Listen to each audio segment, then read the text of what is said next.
शक्तिम् भवानीं भववल्लभाम् भवातिभञ्जनकरीम् वन्दे त्वां लोकमातरम्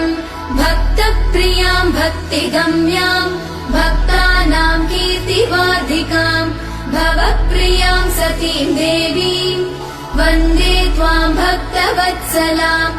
अन्नपूर्णां सदा पूर्णां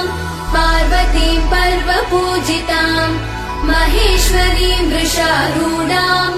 वन्दे त्वां परमेश्वरीं कालरात्रिं महारात्रिं मोहरात्रिं जनेश्वरीं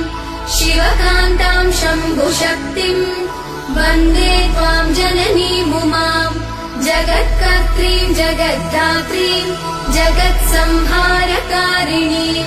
मुनिभिः संस्तुतां भद्रां वन्दे त्वां मोक्षदायिनीं